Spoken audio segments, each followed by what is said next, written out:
Sir ये question आता है एग्जाम में, सर ये ट्रिक याद नहीं रहती, सर सिलेक्शन पक्का होगा ना? लाड़ ले, एक एक करके पूछ। जो कोश्चन तुम सबने हमसे पूछे हैं आज हम उन सबका जवाब देने वाले हैं। अरे भैया क्वेश्चन मेरे से पूछते हैं, चलिए शुरू करते हैं। कुमकुम पांडे पूछ रही हैं, सर मेरी शादी है और मेरी कंटिन्यूटी नहीं बन पा रही है। ये बड़ा टफ फेज है कुमकुम आपके लिए, बट इस फेज में आपको फैमिली को भी खुश रखना है और दूसरी फैमिली को भी खुश रखना है और होने वाले परिवार में जो आने वाले हैं उन्हें भी खुश रखना है। प्रॉब्लम क्या है? प्रॉब्लम यही है कि यहाँ इस चक्रव्यूह में आप हो जहाँ खुद फंसी हुई हो और कंटिन्यूटी रखना बहुत मुश्किल काम है। बट मैं फिर भी कहूंगा कि आप एक बार ट्राई करें कि आप अपना एक टाइम निकाल सकें और अपने आसपास जो परिवार के लोग हैं उनसे डिस्कशन करें कि मुझे इतना टाइम तो कम से कम कंटिन्यू निकालने के लिए दें वो, जिससे कि अगर वो परिवार समझ जाता है तो आपको शायद टाइम वहां से निकल पाएगा।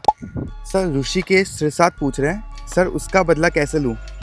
ऋषिकेश रुसाद, आप उसका बदला ले सकते हो, कई तरीके से ले सकते हो। पहले आप ये देखिए कि किस कंडीशन पे वो आपको छोड़कर गए हैं और अगर वो कंडीशन आपका कैरियर है तो कैरियर बनाओ, बदला पूरा हो जाएगा। और बदले के लिए मत करो, खुद के लिए करो, हो सकता है कि आपको उससे बेटर ऑप्शन मिल जाए। सर आपकी स्माइल बहुत क्यूट है, क्लास में ज्यादा हंसा करो। क्लासेस में तुम गधापंती थोड़ी कम किया कीजिए, मैं ज्यादा हंसा करूंगा, ठीक है? तुम यार A+B का होल स्क्वायर 6 बार पूछ लेते हो। क्वेश्चन ढंग से पढ़ोगे 70% प्रॉब्लम तुम्हारी यूं ही सॉल्व हो जाएगी। तुम्हें 50 बार बोल दिया, तुम क्वेश्चन नहीं ढंग से पढ़ते हो, दिक्कत आ जाती है। इसलिए मैं हंसा करूंगा, तुम बस अच्छे से पढ़ाई करो। शिप्रा शर्मा पूछ रही हैं, इट्स पर्सनल सर, क्या शादी करना कंपलसरी है अगर लड़की इंडिपेंडेंट है तो? कंपलसरी नहीं है, बट प्यार है किसी के साथ और कोई तुम्हें समझता हो, क्योंकि क्या होता है कि शादी से पहले की सिचुएशन और शादी के बाद की सिचुएशन में बड़ा फर्क है। फ्यूचरिस्टिक होकर सिचुएशन को आप फिगर आउट कर सकते हैं और फिगर आउट करने के बाद में अगर आपको लगता है कि आप साथ में रह सकते हैं किसी के, तो डेफिनेटली रहिए। और शादी करना कोई कंपलसरी थिंग नहीं है, ये बात आप समझ के चलिए। सर सचिन दीक्षित पूछ रहे हैं, प्राइवेट जॉब के साथ प्रिपरेशन कैसे करें, रेलवे एग्जाम की बेस्ट स्ट्रेटेजी बताओ। देखो यार सचिन, तुम्हारा डाउट बिल्कुल जेन्युइन है और मैं यही कहना चाहूंगा कि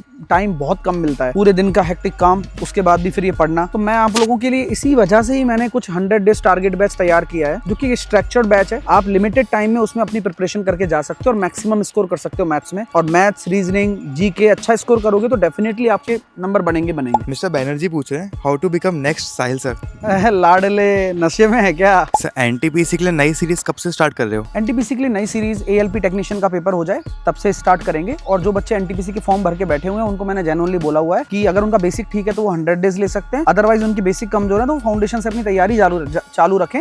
या फिर अगर वो पैसा नहीं खर्च करना चाहते तो हमारे यूट्यूब की जो पुरानी वीडियोस हैं उनसे भी वो पढ़ सकते हैं। रंजीत कुमार पूछ रहे हैं, अच्छे लोगों को हर कोई क्यों नहीं समझ पाता? ये तो एक डाइसी सवाल है और आप समझ लीजिए कि इससे तो भगवान भी नहीं छुपे हुए हैं, क्योंकि जब आप जानते हो कि जब इंसान एक भगवान का नहीं हो सकता तो कि इंसान का क्या होगा भाई। सर आपने सबसे पहले एंड अभी तक कितनी गवर्नमेंट जॉब निकाली है? टफ सवाल है। मैंने पीओ का एग्जाम निकाला हुआ है, 1-2 बार मैंने पीओ के एग्जाम निकाले हैं। मैं इंटरव्यू तक गया था, रह गया क्योंकि मेरी इंग्लिश वीक थी शुरू से ही। लेकिन मैं उस दौरान पढ़ाने भी शुरू कर दिया था मैंने 2017 में, और वहां से फिर मुझे सिलेक्शन देने का चस्का आ गया और मैंने बहुत सारे सिलेक्शन दे दिए। खुद का तो नहीं ले पाया लेकिन बहुत सारे दे दिए मैंने अभी। सर नानिश गोयल आपसे पूछ रहे हैं, आपने शुरू कैसे किया था और आप यहाँ तक कैसे आए? एक ही चीज बोलूंगा नानिश गोयल, सिर्फ और सिर्फ सबसे बड़ी चीज होती है कि खुद को साबित करने की जील होनी चाहिए अंदर और कंसिस्टेंटली डिसिप्लिन वर्क करना है। यहाँ तक आने के लिए भी और कहीं और आगे जाने के लिए भी एक ही काम मुझे लगातार करना पड़ेगा, जो कि कंसिस्टेंसी के साथ में काम करते रहना पड़ेगा। आज की वीडियो में बस इतने ही सवालों का जवाब मिल पाया है आपको। आगे आने वाली वीडियोस में और भी सवालों के जवाब मिलेंगे। क्यों धोती खोल रहे हो भाई?